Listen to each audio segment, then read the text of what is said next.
Dear brothers and sisters, అందరికీ హృదయపూర్వక నమస్కారాలు. Whispers from the brighter world. ఆదివారము మే 30, 1999 సంవత్సరం ఉదయం 8 గంటలు. భూమి ఒక సువిశాల ఉత్పత్తి స్థానం. అక్కడ ఎన్నో జీవరాశులు పెరిగి ఎన్నో రెట్లు వృద్ధి చెందుతాయి.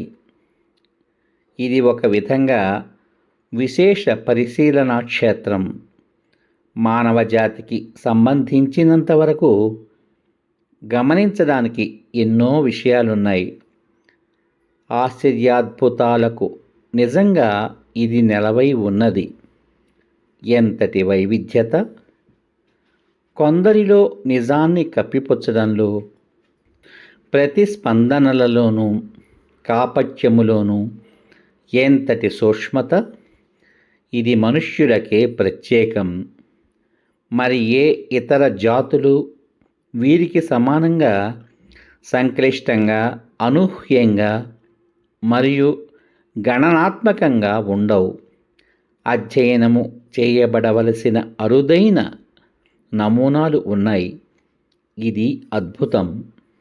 జంతు, వృక్ష, ఖనిజ వంటి ఇతర సామ్రాజ్యాలలో కూడా క్రియాశీలమైన జీవం ఉన్నప్పటికీ పూర్తిగా లోపల కూరి నింపబడిన మమ్మీల వలె కనిపిస్తాయి. మేము అర్థం చేసుకున్నట్టుగా క్రమబద్ధమైన వికాసం ఏ విధమైన మంచి ఫలితమును ఇవ్వలేదు అని ఒకరు తేల్చి చెప్పాలా? ఇది కొంత ఆందోళనకరంగా ఉంది. మనుష్యులలో కొందరు ఈ వికాసాన్ని మరీ ఎక్కువగా, అంటే సంక్లిష్టతకు దారితీసేలా చేస్తారు. ముఖ్యంగా ఈ కోవకు చెందిన వారిపైన ప్రత్యేకంగా దృష్టి పెట్టాల్సి వస్తుంది. అదృష్టవశాత్తు ఏదీ కోల్పోలేదు. సరి అయిన దిశలో అంతా మారగలదు. మా వ్యాఖ్యలు సామాన్య ధోరణికి చెందినవి. దీనిని ప్రత్యేకంగా గుర్తుంచుకోవాలి. ఇది ఇలా ఉన్నప్పటికీ మాకు గొప్ప సంతృప్తి కలిగించే అంశాలు కొన్ని ఉన్నాయి. అభ్యాసులు నిస్సందేహంగా ఒక ప్రత్యేక వర్గానికి చెందినవారు.